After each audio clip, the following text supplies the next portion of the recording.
the Shaykh talked about rahmah, and the whole of deen is rahmah. Notice, dear ones, that there is nothing that you can do that will benefit Allah Rabbul Izzah or harm Allah Rabbul Izzah. Like if you pray from morning till night and night till morning, it doesn't increase Allah in anything.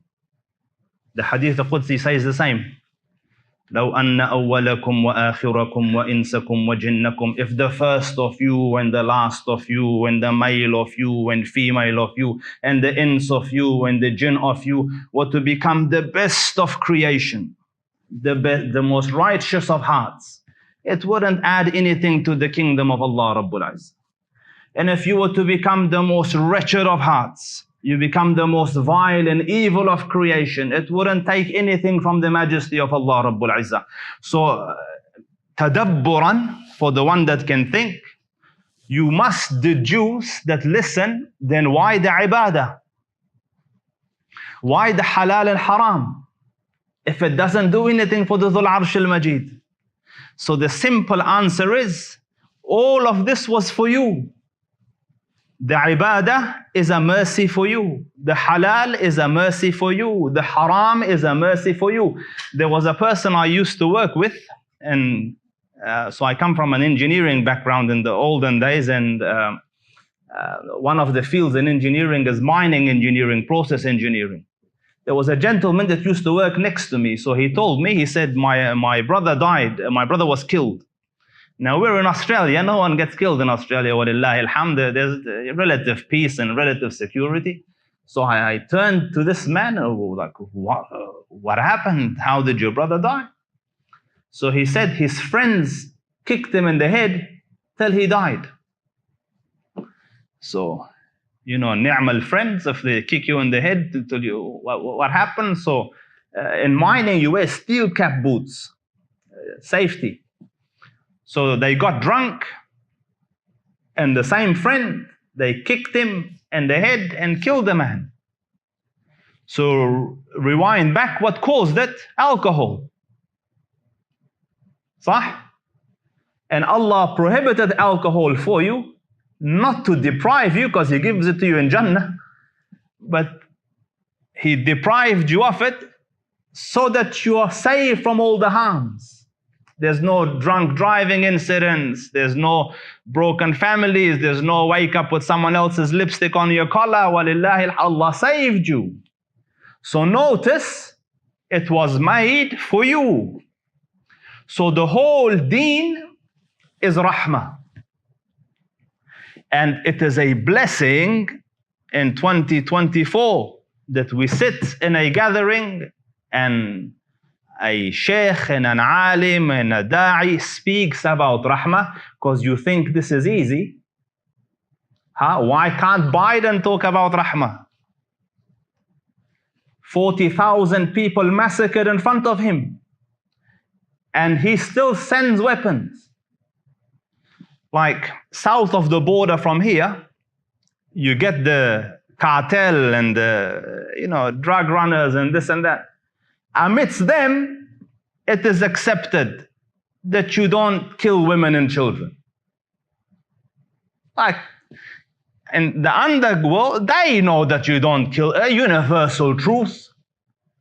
Like, Habibi, khalas, men will fight, I'll punch you, you punch me. That's the way we've lived for centuries. Walima la. But women and children, Habib, let them be. But women and children are being massacred.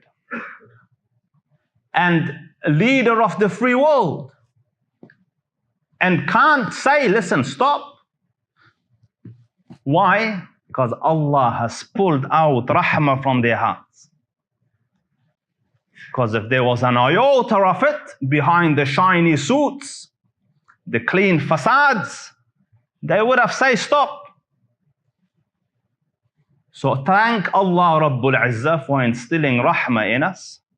And dear ones, it could be a logical question, like why the issue of Palestine, and you are from Pakistan and I am from Afghanistan and the other one's Gujarati and other ones. But Palestine is part and parcel of this deen. The more I look at it, the more it dazzles me. Think about it. Islam came, revelation revealed on the Prophet in Mecca. The Kaaba is there, like a stone's throw from the Prophet. Yet the Dhul Arsh al-Majid and Fa'alul Lima Yurid says, turn towards Masjid al-Aqsa for Salah. And Salah came very early, not in the formal 5-day, but normal prayers that the Prophet ﷺ used to do. Third surah of the Quran, or second surah of the Quran, على اختلاف أهل العلم, يا أيها المزمل قم الليل إلا قليلا. This is qiyam of ibadah. So it means some type of salah was there. Which direction? Masjid al-Aqsa. And you can argue that it was because of the idols. He went to Medina, idols were still there. Allah changed his face towards the Kaaba. Why? Because there's an intrinsic link between this nation and Jerusalem and Baytul Maqdis. So beginning of revelation, Qibla that way. End of the Meccan period. Last few days of Mecca. When the Prophet ﷺ has borne the difficulties that man could not bear. His wife died, his uncle died, Ta'if happened. So the Dhul Arsh al-Majid and Fa'alul Lima Yurid took him on an excursion. I think about it, like wallah, he could have taken him to Antarctica to watch the whales. No? Yeah, he could have. But he took him to where? Masjid al-Aqsa. سبحان الذي أسرى بعبده ليلا من المسجد الحرام إلى المسجد الأقصى.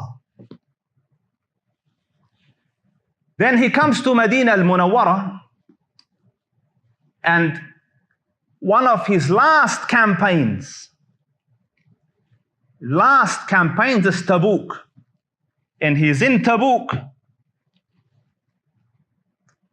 in his tent, and Auf ibn Malik says, I entered upon the Prophet ﷺ, and the Rasul said, "U'udud sittan bayna yaday as-sa'ah."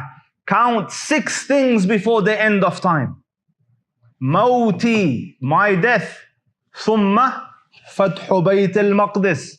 Then the conquest of Bayt al-Maqdis. This will become yours. And walillahi alhamd, it was in Muslim hands.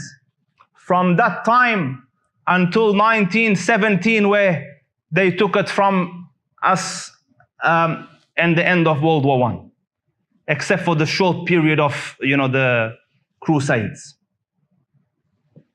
And when we were there, peace was there, harmony was there, coexistence was there. The Jew prayed there on the Sabbath, and the Christian prayed there on Sunday, and the Muslim prayed there on Friday. And we didn't force anyone. بِدَلِيلِ لَا إِكْرَاهَ فِي الدِّينِ. Everyone was fine. The fact that Christianity exists, 30% of the Palestinians are Christians, it is evidence that we were kind. And no one else can claim the same. When the Crusaders came, read history. They wrote back to the Pope, Your Holiness, our horses walk up to their anklets in the blood of Muslims and Jews.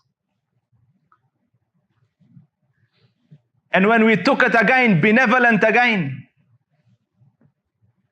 And point is, rahmah. Now those people are suffering hardships. Hardships that would not be in a horror movie. Like if they were to make a movie about it, the ratings would be above R. Or they wouldn't allow it. Which movie would allow a headless child being displayed? But reality, so upon me and you is to be merciful, dear ones. As our dear brother said beautifully, their test is on the ground, and wallah, what an examination they're setting. Little babies, young kids, no iota of fear in their eyes.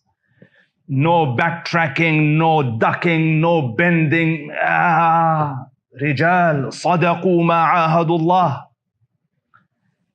And me and you have seen on screens and at Hujjah established. What did you do? Ya Ummati Muhammada. What did you do? Your brothers were slaughtered. What did you do? At least send something so you can say, Ya Rab, kunna mustad'afina fil ard. Hands were tied. We sent a few coins. And ya lal'ar wa shinar, if we can't even do that. So give us though your life depends on it, because the lives of others depend on it. Allah bless you. Allah guide you. Allah guard you. Wassalamu alaikum wa rahmatullahi ta'ala wa barakatuh.